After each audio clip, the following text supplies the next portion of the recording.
Tyler Motte returns to the New York Rangers. The Rangers reacquire Tyler Motte from the Ottawa Senators, and in exchange, the Rangers trade Julien Gauthier and a conditional 7th-round pick. So the condition is that if the Rangers win a playoff round, if they get past the first round this year, that'll become a 6th-round pick, and it'll be the worst of the 2 6th-round picks the Rangers have, which is their own and the Winnipeg Jets in the Andrew Kopp deal last year. So either you're looking at a late 6th-round pick, in all likelihood, or a 7th-round pick. So not a huge deal there. Really, it's essentially Motte for Gauthier is what you're looking at. And, I said it last night, and Julien Gauthier's minutes were really decreasing. He played less than 5 minutes last night on the back end of on the second game of a back-to-back. So, look, I happen to like Julien Gauthier. What he did this year was impressive. He was someone who was waived before the season started, and no one picked him up. He cleared waivers. It was sent down to Hartford, and he did a nice job with the Hartford Wolfpack this year. Played 4 games, scored a couple goals, and gets called back up, and really, made sure that he stayed in the lineup. Was he a healthy scratch at times? Yes. But, I think that he did what he could, but clearly the coaching staff did not trust him. And if you were to acquire a player like Motte, that would have taken Gauthier out of the lineup. I would have liked him as a 13th forward type of guy who you bring in, and but he does have a skill set. He's got a lot of speed. He's a big body. He's not really overly physical. Well, I shouldn't say that. He does get in the mix here and there, but he just never quite puts it together. I'm looking at his stats year by year, and it's never a whole lot. It's never a whole lot. Like, let's look at the Rangers. He was acquired during the 1920 season. So Gauthier spent parts of 4 seasons, and we'll talk about him, and then we'll discuss Tyler Motte. But Gauthier, in parts of 4 seasons, he played 12 games with the Rangers in the season before COVID shut things down, and had a couple of assists. At that point, he played every game. Like, I feel like that year, he probably maybe got his most consistent opportunity, even though the sample size was small. He did play in all 3 games in the bubble in the playoffs versus Carolina. Didn't do very well from what I remember. Honestly, he didn't.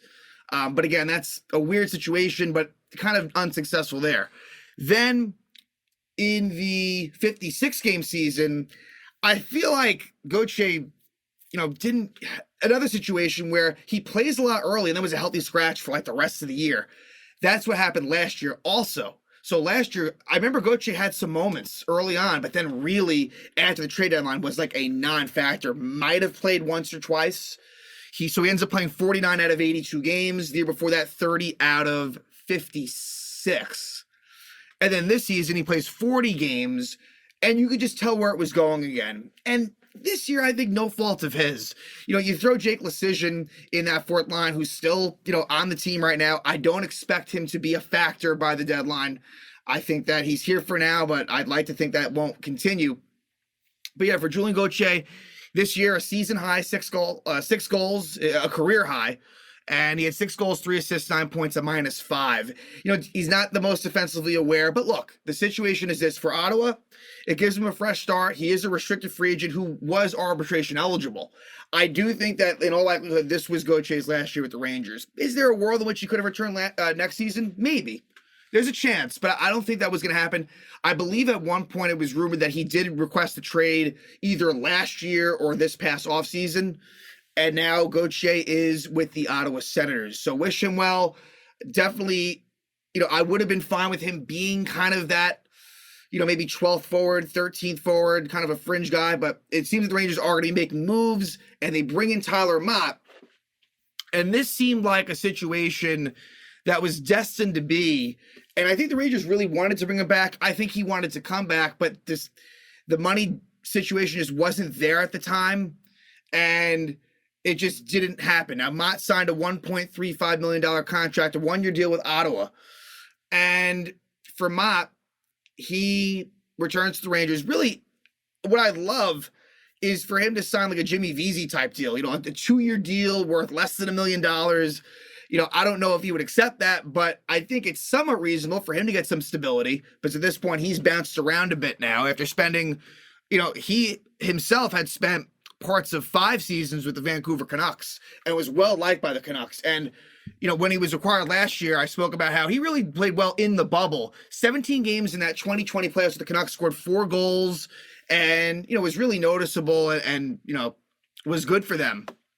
For the Rangers last year, he is injury prone. And this season with Ottawa, he got hurt as well. He got off to a really hot start this year with the Sens and then cooled off.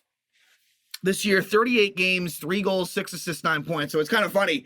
The stats end up being very similar to Gauthier, even though they are different style players. And Motte last year, in the regular season, he played 9 games with the Rangers, no points. And he separated his shoulder against the Pittsburgh Penguins. He returned in Game 6 versus the Penguins and then played the rest of the playoffs. I believe that's right. He played 15 games, 2 versus Pittsburgh, 7 versus Carolina, and 6 against the Tampa Bay Lightning. Both his goals were that he scored in the playoffs last year were in the Carolina Hurricane series. He scored an empty net goal in Game 3, and he scored a goal in Game 6 to get things going in that one, and the Rangers won that game. But he was well-liked. I think he probably became a little bit overrated by fans, slightly, but I do like the player, and he will be someone that you see on the penalty kill. I don't think there's any question. He was a top penalty kill guy for Ottawa. He was for Vancouver, and I'm sure he'll be in the mix here again, if nothing else, to lessen the load of some of the players that have been playing a lot. So we know we see Zibanejad, Kreider, and that'll continue. And, Vesey, Goodrow's a duo. But I think that Motte will definitely factor in there in a pretty major way, certainly early on. And so now, where do the Rangers go from here? I think that a fourth-line center is still definitely much something that Chris Drury is going to want to prioritize. I don't think that they view Barclay Goodrow as a fourth-line center. I think they like him moving around. They like him moving up and down the lineup, more on the wing, but he can slot into the center if need be. But I think that you look at this, and Kravtsov right now is your healthy scratch. We'll see what happens with that. But, for this exercise, he's not really important to it. Either he somehow stays on the team as a healthy scratch, or he would slot in the top 9, which I don't see happening, or he's traded. Jake Leschyshyn right now is the one that's manning that fourth-line center role. He has not been good. I don't see any way how that will continue, even if it be Johnny Brodzinski or even Ryan Carpenter, who I don't love as an option. They would go that route, I think, before Jake Leschyshyn. But what I do think is that by March 3rd, someone like a Nick Bukestad, a Sam Lafferty, a Nick Bonino, I think those come to mind. That, to me, is something that I'm pretty sure of will happen. Could the Rangers acquire a depth defenseman? As I've said, maybe. I wouldn't be shocked by that. It's possible. But what I am confident about is that they will add someone to this fourth line. So think about the fourth line now. Tyler Motte will definitely be on it. Barclay Goodrow likely finds himself on it. Jimmy Vesey might as well, although, I think right now with the way it looks, I still think he's probably more in that top 6 for now. But Jimmy Vesey on the fourth line would be really good. But, this is a player that Gerard Gallant is obviously, he's comfortable with, used him last year in the playoffs, and I think the Rangers are happy to have him back. Sad to see Julien Gauthier go. Again, it was, he was on this team for a while. The Rangers acquired him from the Carolina Hurricanes in a trade that, at the time it was kind of, the Rangers traded away, I believe it was Joey Keane Keane was dealt, and now he's not even in, he's playing in the KHL right now. So that was a deal that the Rangers won, if you will. And, I think that Ottawa fans, it's tantalizing, the way that Gauthier plays, I think they'll be impressed by, but it doesn't add, there's not a whole lot of production. The results aren't really there, but I do think that a change of scenery could do him well. And I wouldn't be surprised, if, upon being traded to Ottawa, if he does do well. Where it goes from there, we'll see. But again, Chris Drury, staying busy, and there's still more time to go. Rangers and Ottawa Senators make a trade. Tyler Motte is back in New York, back with the Rangers, and he is here. Rangers trade away Julien Gauthier and a conditional 7th-round pick to the Ottawa Senators. I would expect Tyler Motte to likely make his 2023 Rangers debut tomorrow night against Winnipeg.